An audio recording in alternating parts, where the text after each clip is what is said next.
بسم الله الرحمن الرحيم. الحمد لله رب العالمين والصلاة والسلام على رسول الله صلی اللہ علیہ وسلم وآلہ وصحبہ اجمعین۔ آغاز کریں گے کتاب شرح مسند امام اعظم رحمۃ اللہ علیہ۔ حدیث نمبر 14۔ ابو حنیفة قال كنا مع علقمة وعطاء بن أبي رباح فسأله علقمة فقال له يا أبا محمد إن ببلادنا قوما لا يثبتون لأنفسهم الإيمان ويكرهون أن يقولوا إنا مؤمنون بل يقولون إنا مؤمنون إن شاء الله تعالى فقال وما لهم لا يقولون قال يقولون إذا أثبتنا لأنفسنا الإيمان جعلنا لأنفسنا الجنة قال سبحان الله هذا من خدع الشيطان وحبائله وحيله ألجأهم إلى أن دفعوا أعظم منة الله تعالى عليهم وهو الإسلام وخالفوا سنة رسول الله صلى الله عليه وسلم رأيت أصحاب رسول الله صلى الله عليه وسلم ورضي عنهم يثبتون الإيمان لأنفسهم ويذكرون ذلك عن رسول الله صلى الله عليه وسلم فقال لهم يقولون إنا مؤمنون ولا يقولون إنا من أهل الجنة فإن الله تعالى لو عذب أهل سماواته وأهل أرضه لعذبهم وهو غير ظالم لهم فقال له علقمة يا أبا محمد إن الله تعالى لو عذب الملائكة الذين لم يعصوه طرفة عين عذبهم وهو غير ظالم لهم قال نعم قال هذا عندنا عظيم فكيف نعرف هذا فقال له يا ابن أخي منها هنا طل أهل القدر فإياك أن تقول بقولهم فإنهم أعداء الله تعالى الرادون على الله تعالى أليس يقول الله تعالى لنبيه صلى الله عليه وسلم قل فلله الحجة البالغة فلو شاء الله لهداكم أجمعين فقال له علقمة اشرح يا أبا محمد شرحا يذهب عن قلوبنا هذه الشبهة فقال أليس الله تبارك وتعالى دل الملائكة على تلك الطاعة وألهمهم إياها وعزمهم عليها وجبرهم على ذلك قال نعم قال وهذه نعم أنعم الله تعالى بها عليهم قال نعم قال فلو طالبهم بشكر هذه النعم ما قدروا على ذلك وقصروا وكان له أن يعذبهم بتقصير الشكر وهو غير ظالم لهم۔ حدیث کا ترجمہ۔ امام اعظم ابو حنیفہ رضی اللہ تعالی عنہ فرماتے ہیں کہ ہم علقمہ اور عطاء بن ابی رباح کے پاس تھے۔ اس دوران حضرت علقمہ نے حضرت عطاء سے پوچھتے ہوئے کہا اے ابو محمد ہمارے شہروں میں کچھ ایسے لوگ بھی پائے جاتے ہیں جو اپنے لیے ایمان کو ثابت نہیں کرتے اور خود کو صراحتاً مؤمن کہتے ہوئے گھبراتے ہیں، بلکہ وہ کہتے ہیں کہ اگر اللہ نے چاہا تو ہم مومن ہیں۔ حضرت عطاء نے پوچھا کہ وہ ایسا کیوں کرتے ہیں؟ انہوں نے جواب دیا کہ وہ یہ دلیل دیتے ہیں کہ جب وہ اپنے لیے ایمان کو ثابت کریں گے تو گویا اپنے آپ کو جنت کا مستحق سمجھیں گے۔ حضرت عطاء نے فرمایا سبحان اللہ، یہ تو شیطان کی طرف سے دھوکہ اور مکر و فریب ہے جس میں شیطان نے انہیں مبتلا کر کے اللہ تعالیٰ کی عظیم نعمت اسلام سے دور کر رکھا ہے، اور وہ اپنے نبی اکرم صلی اللہ علیہ وسلم کی سنت کی مخالفت کر رہے ہیں، کیونکہ میں نے بذات خود نبی اکرم صلی اللہ علیہ وسلم کے صحابہ کرام کو دیکھا ہے جو اپنے لیے ایمان ثابت کرتے تھے اور اس کی بابت نبی اکرم صلی اللہ علیہ وسلم کا حوالہ دیتے تھے۔ پھر حضرت عطاء نے فرمایا صحابہ کرام یہ تو کہتے تھے کہ ہم مؤمن ہیں، لیکن وہ یہ نہیں کہتے تھے کہ ہم یقینی طور پر جنتی ہیں، کیونکہ اگر اللہ تعالیٰ اہل زمین و آسمان پر عذاب مسلط کر دے تو بھی وہ ظالم نہیں ہوگا۔ حضرت علقمہ نے ان سے پوچھا، اے ابو محمد، اگر اللہ تعالیٰ ان فرشتوں کو جو پلک جھپکنے کی مقدار بھی اللہ تعالیٰ کی نافرمانی نہیں کرتے کو عذاب میں مبتلا کر دے تب بھی ظالم نہیں ہوگا؟ تو حضرت عطاء نے فرمایا، ہاں پھر بھی وہ ظالم نہیں ہوگا۔ حضرت علقمہ نے کہا، ہمارے خیال میں یہ بہت بڑی بات ہے، ہم یہ معاملہ کیسے پہچانیں؟ فرمایا، اے بھتیجے، یہیں سے تو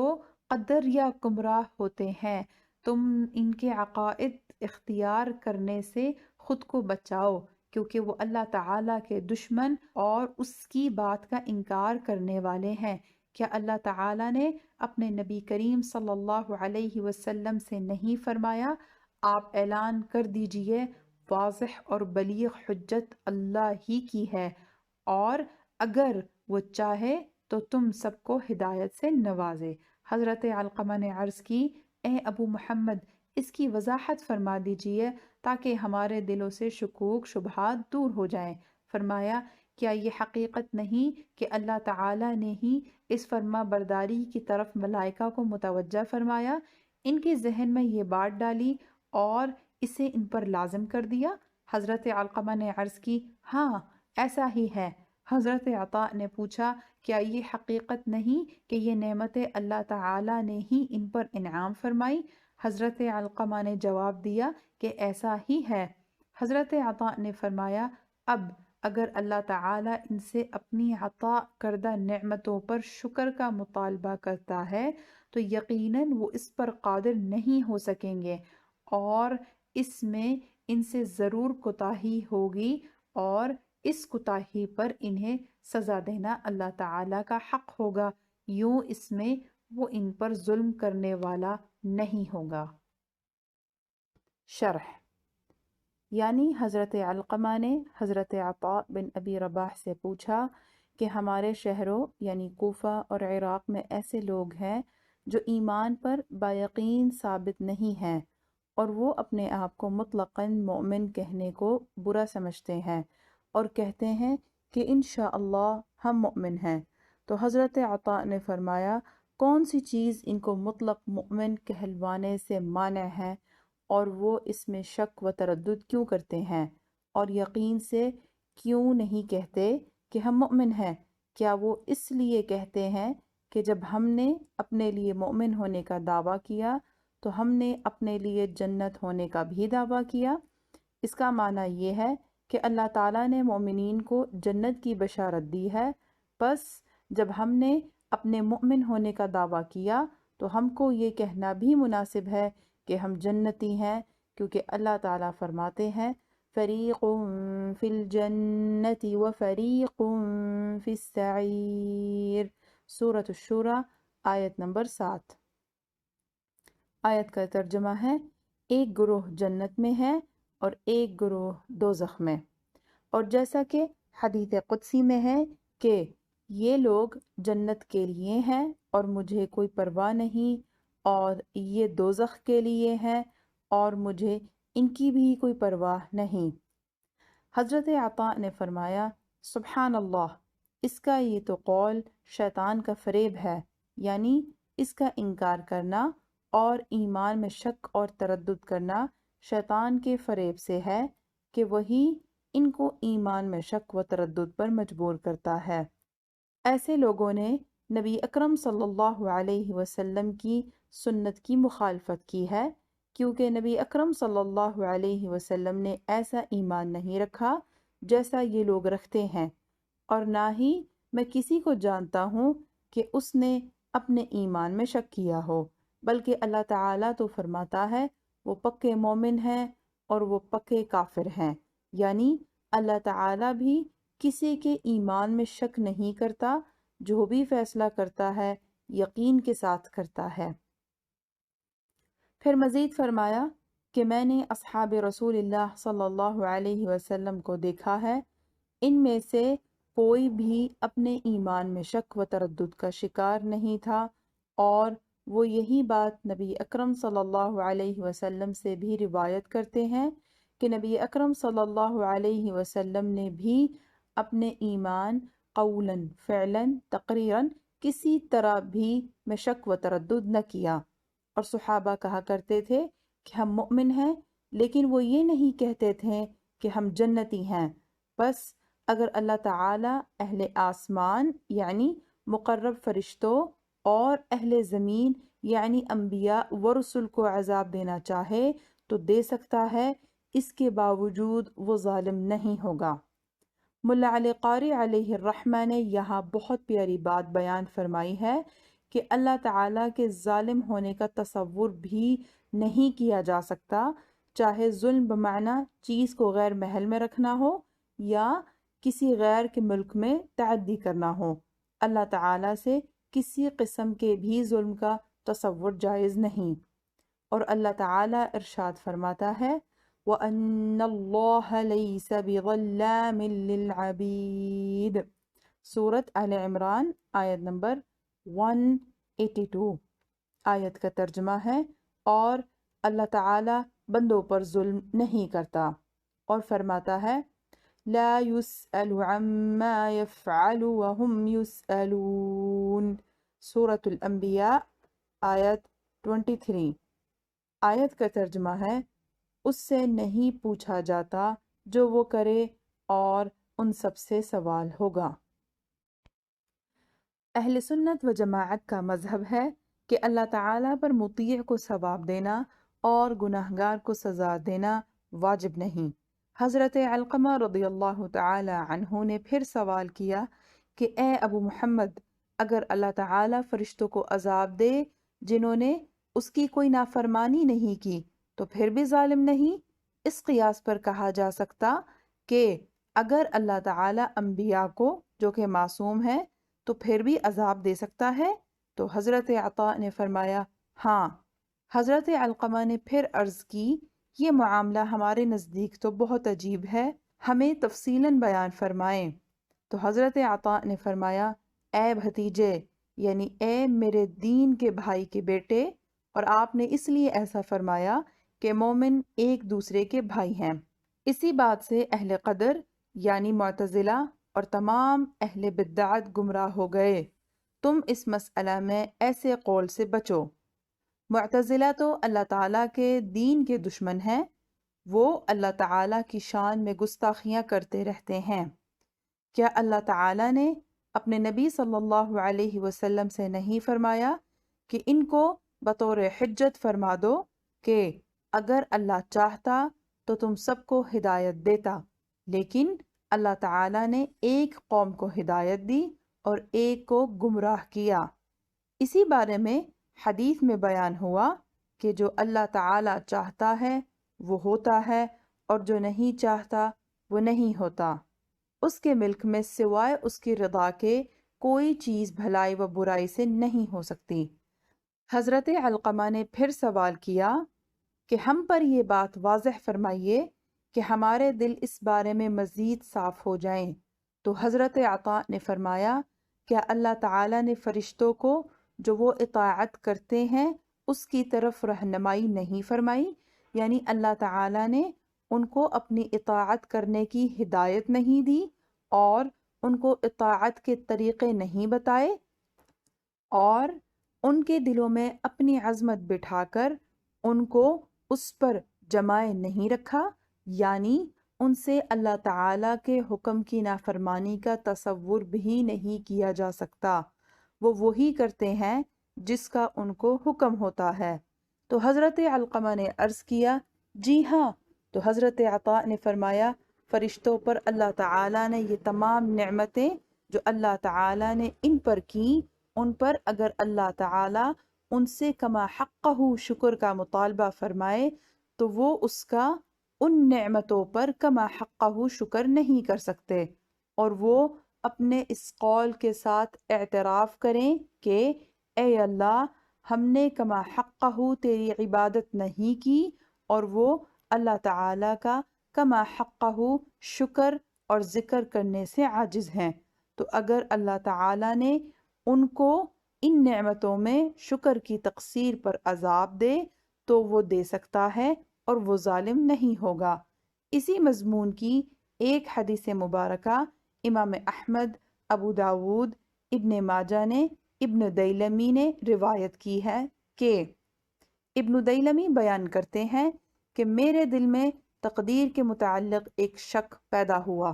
اور مجھے یہ خدشہ ہوا کہ کہیں اس سے میرا دین فاسد نہ ہو جائے اور ایمان نہ جاتا رہے۔ بس میں حضرت ابی بن کعب رضی اللہ تعالی عنہ کے پاس گیا اور میں نے عرض کیا، اے ابو المنذر، اس تقدیر کے متعلق میرے دل میں ایک شک پیدا ہوا ہے اور مجھے خدشہ ہوا ہے کہ اس سے میرا دین اور ایمان فاسد نہ ہو جائے۔ آپ میری تسلی کے لیے کوئی حدیث بیان کیجئے، شاید اللہ اس سے مجھے نفع پہنچائے۔ حضرت ابی بن کعب رضی اللہ تعالی عنہ نے کہا،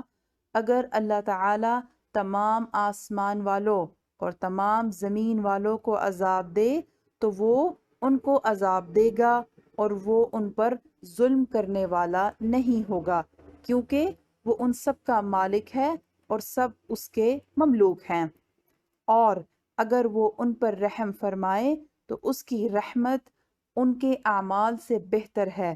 اور اگر تمہارے پاس احد پہاڑ جتنا سونا ہو جس کو تم اللہ کی راہ میں خرچ کرو تو وہ تم سے اس وقت تک قبول نہیں کیا جائے گا جب تک کہ تم تقدیر پر ایمان نہ لاؤ۔ بس تم یہ یقین رکھو کہ تم کو جو مصیبت پہنچی ہے وہ تم سے ٹلنے والی نہیں تھی، اور جو مصیبت تم سے ٹل گئی وہ تم کو پہنچنے والی نہیں تھی، اور اگر تم اس کے علاوہ کسی دوسرے عقیدے پر مر گئے تو دوزخ میں داخل ہو گئے اور تم پر کوئی اعتراض نہیں ہے۔ تم جا کر حضرت عبداللہ بن مسعود رضی اللہ تعالی عنہ سے پوچھ لو۔ میں نے حضرت عبداللہ بن مسعود سے سوال کیا تو انہوں نے حضرت ابی بن کعب کی طرح جواب دیا اور فرمایا، تم پر کوئی اعتراض نہیں ہے، تم جا کر حضرت حذیفہ سے سوال کرو۔ میں نے حضرت حذیفہ سے سوال کیا تو انہوں نے بھی ان دونوں کی طرح جواب دیا اور کہا، اب تم جا کر حضرت زید بن ثابت رضی اللہ تعالی عنہ سے سوال کرو۔ میں نے حضرت زید بن ثابت رضی اللہ تعالی عنہ سے سوال کیا تو انہوں نے بھی کہا، میں نے رسول اللہ صلی اللہ علیہ وسلم کو یہ فرماتے ہوئے سنا ہے کہ اگر اللہ تعالی تمام آسمانوں اور تمام زمینوں والوں کو عذاب دے تو وہ عذاب دے گا اور وہ ان پر ظلم کرنے والا نہیں ہوگا، اور اگر وہ رحم فرمائے تو اس کی رحمت ان کے اعمال سے بہتر ہے، اور اگر تمہارے پاس احد پہاڑ جتنا سونا ہو جس کو تم اللہ کی راہ میں خرچ کر دو تو وہ اس وقت تک تم سے قبول نہیں کیا جائے گا جب تک کہ تم تقدیر پر ایمان نہ لاؤ۔ پس تم یہ یقین رکھو کہ تم کو جو مصیبت پہنچی ہے وہ تم سے ٹلنے والی نہیں تھی، اور جو مصیبت تم سے ٹل گئی وہ تم کو پہنچنے والی نہیں تھی، اور اگر تم اس کے علاوہ کسی دوسرے عقیدے پر مر گئے تو دوزخ میں داخل ہو گئے۔ حاشیہ میں ذکر ہے، سنن ابن ابی ماجہ جلد نمبر 1 رقم الحدیث 771، اور سنن ابو داود جلد نمبر 3 رقم الحدیث 4699، اور مسند امام احمد جلد نمبر 8 رقم الحدیث 21667۔ طبع دار الفکر بیروت، علامہ احمد شاکر متوفى سنة 1377 ہجری نے کہا کہ اس حدیث کی سند صحیح ہے، اس کے تمام رجال کی توثیق کی گئی ہے۔ مسند امام احمد بتحقیق احمد شاکر جلد نمبر 16 رقم الحدیث 21481 اور 21502، اور